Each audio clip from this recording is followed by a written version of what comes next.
আসসালামু আলাইকুম আরহামাতুল্লাহি অবারকাতু। আপনারা দেখছেন মফিদি মিডিয়া, সাথে আছি আমি মনসুরুল হক মফিদি। আজ আমরা সরাসরি পবিত্র কোরআন হাদিস রিসার্চ করে গবেষণা করে একটি অত্যন্ত গুরুত্বপূর্ণ বিষয় শিখব এবং জানব। সেটি হচ্ছে এই পবিত্র দোয়াটি পাঠ করে আপনি আল্লাহ তাআলার কাছে যাহা চাবেন আল্লাহ তাআলা আপনাকে তাহাই দিয়ে দিবে। যে আপনি যে দোয়া করবেন আল্লাহ তাআলা আপনার সেই বৈধ দোয়া কি করে দিবেন, কবুল করে দিবেন ইনশা আল্লাহ। এই দোয়া এটি ইসমে আজম দোয়া, ঠিক আছে। এই দোয়াটি পড়ে আপনি আল্লাহ তাআলার কাছে যে কোনো বিষয়ের যে কোনো কাজের আপনি যদি দোয়া করেন আল্লাহ তাআলা সাথে সাথেই সেই আপনার দোয়াকে মঞ্জুর করে দিবে। তবে সেই আশাটা বৈধ আশা হওয়া লাগবে। কোনো অবৈধ কাজের জন্য দোয়া করলে সেটি তো আর ইসমে আজম দোয়া দিয়ে কবুল হবে না, ঠিক আছে। তো এই দোয়াটি এত পাওয়ারফুল দোয়া, এই দোয়াটি আপনি পাঠ করবেন আর আল্লাহ তাআলার কাছে যে কোনো বৈধ জিনিস আপনি চাবেন সাথে সাথেই আল্লাহ পাক রব্বুল আলামিন আপনাকে দিয়ে দিবে। তো দোয়াটি এখন আমি আপনাদেরকে শিখিয়ে দিব। তো তার আগে বলছি, যদি ভিডিওটি বুঝতে কোনো রকম কোনো সমস্যা হয় অথবা সরাসরি 30 পারা কোরআনুল কারিম থেকে যে কোনো বিষয়ের কাজ করাতে, যে কোনো তদবির করাতে যদি বিশ্বের যে কোনো প্রান্ত থেকে যদি আপনাদের প্রয়োজন হয়, তাহলে ভাই হিসাবে এবং বন্ধু হিসাবে অথবা আপনার যে কোনো আপনজন হিসাবে আপনি আপনার মনের কথাটা আমাকে জানাতে পারেন। আমিও চেষ্টা করব সরাসরি কোরআন থেকে তদবিরের মাধ্যমে সঠিক একটা জায়গায় আপনাদেরকে পৌঁছে দেওয়ার জন্য ইনশাআল্লাহ। তবে আমি কোরআন থেকে সকল কাজ করি, কোরআনের বাহিরে কোনো কাজ করিও না, কাজ করার জন্য চেষ্টাও করি না, ঠিক আছে। তো আসুন, অনেক দিনই ভাই বোনেরা কিন্তু আমার কাছে বলেন, মোবাইল ফোনে বলেন, সাক্ষাতে এসে বলেন, কারণ অনেক দূর দূর থেকে আমার কাছে লোকজন দিনী ভাই বোনেরা আসেন, ফোনে কথা বলেন, বিশ্বের যে কোনো প্রান্ত থেকে ফোনে কথা বলেন, বিভিন্ন সমস্যার কথা বলেন। তো অনেকে বলেন যে হুজুর আমার এই আশাটা পূরণ হচ্ছে না। আশা তো বিভিন্ন ধরনের হতে পারে, মানুষের মনের মধ্যে কত ধরনের আশা যে বাসা বাঁধে এটা আল্লাহ মালুম, এটা আল্লাহ তাআলাই ভালো জানে, এটা আল্লাহ ছাড়া আর কেউ জানে না, ঠিক আছে। তো আপনি মনের মধ্যে যে কোনো ধরনের আশা থাকুক বা আপনি যে কোনো একটা বিপদের মধ্যে আছেন, এটা আল্লাহ ছাড়া কেউ জানে না। আপনি যে কোনো একটা সমস্যার মধ্যে আছেন, এটা আল্লাহ ছাড়া পৃথিবীর কেউ জানে না, কারোর কাছে বলাও সম্ভব না। এটা এই দোয়াটি পাঠ করে আপনি আল্লাহ তাআলার কাছে বলেন, দেখবেন মুহূর্তের ভিতরেই আল্লাহ পাক রব্বুল আলামিন আপনাকে উদ্ধার করে দিয়েছেন। সুবহানাল্লাহ, ঠিক আছে। এই দোয়াটি কীভাবে পাঠ করবেন? প্রথমে সুন্দর করে অজু করবেন, অজু করে পবিত্র হবেন। পবিত্র হওয়ার পরে কয়েকবার বেজোড় সংখ্যায় দরুদ শরীফ পাঠ করবেন, ইস্তেগফার পাঠ করবেন, ইস্তেগফার দরুদ শরীফ পাঠ করবেন। পাঠ করার পরে এই দোয়াটি আপনি মাত্র 3 বার করে পাঠ করুন, মাত্র 3 বার করে পাঠ করুন ইনশাআল্লাহ, ঠিক আছে। দোয়াটি আমার সাথে বলেন, এখনও মুখস্থ হয়ে যাবে। দোয়াটি হচ্ছে আল্লাহুম্মা ইন্নী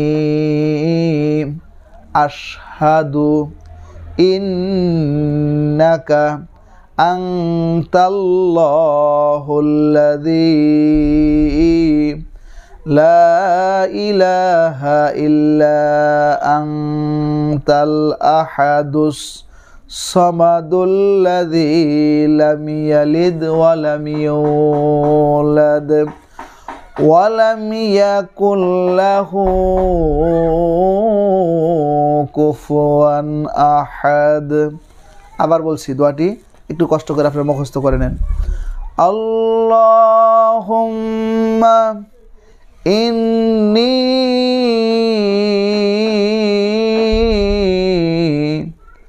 আশহাদু ইন্নাকা আনতাল্লাহুল্লাযী লা ইলাহা ইল্লা আনতা আহাদুস সামাদুল্লাযী লাম ইয়ালিদ ওয়া লাম ইউলাদ ওয়া লাম ইয়াকুল লাহু কুফুয়ান আহাদ। আবার বলছি, আল্লাহুম্মা ইন্নী আশহাদু ইন্নাকা আনতাল্লাহুল্লাযী লা ইলাহা ইল্লা আনতা আহাদুস সামাদুল্লাযী লাম ইয়ালিদ ওয়া লাম ইউলাদ ওয়া লাম ইয়াকুল লাহু কুফুয়ান আহাদ। 3 বার পাঠ করে পরিশেষে আবার 3 বার করে দরুদ শরীফ পাঠ করে আপনি আল্লাহ পাক রব্বুল আলামিনের কাছে আপনি যে দোয়াটা করবেন, আপনি আল্লাহ তাআলার কাছে আপনি যাহা চাবেন, ইনশাআল্লাহ একদম অল্প সময়ের মধ্যেই আল্লাহ তাআলা সেই বিষয়টি আপনাকে খুব তাড়াতাড়ি দিয়ে দিবে, খুব তাড়াতাড়ি আল্লাহ তাআলা কবুল করে নেবে। তো আপনারা অবশ্যই যে কোনো সমস্যায়, যে কোনো প্রয়োজনে আপনারা আল্লাহ পাক রব্বুল আলামিনের কাছেই চাবেন, আল্লাহর কাছেই আমল করে দোয়া করবেন। কারণ আল্লাহই হচ্ছে দেওয়ার মালিক, আল্লাহই হচ্ছে বান্দার সমস্ত আশা পূরণ করার মালিক। পৃথিবীর কেউ যেটা পারে না সেটা স্বয়ং আল্লাহ পাক রব্বুল আলামিন যদি বলেন কুন, সাথে সাথে ফায়াকুন, সেটা হয়ে যায়। তো আল্লাহ পাক রব্বুল আলামিন আপনাদের সকলের মনের আশা আল্লাহ তাআলা পূর্ণ করুক। যে যে সমস্যার মধ্যে রয়েছেন আল্লাহ তাআলা যাতে পবিত্র কোরআনুল কারীমের উসিলায়, তার সর্বশ্রেষ্ঠ হাবিবের উসিলায় আল্লাহ তাআলা যাতে আপনাদের সমস্যাগুলোর সমাধান দিয়ে দেখ। তো আমার জন্য দোয়া করবেন, আমি যাতে সুস্থতার সাথে কোরআন হাদিস রিসার্চ করে গবেষণা করে মানুষের উপকার হয়, কল্যাণ হয়, ফায়দা হয়, এরকম তদবির, দোয়া ও আমল নিয়ে বারবার আপনাদের মাঝে হাজির হতে পারি, সেই প্রত্যাশায় আজকের মতো এখানে বিদায়।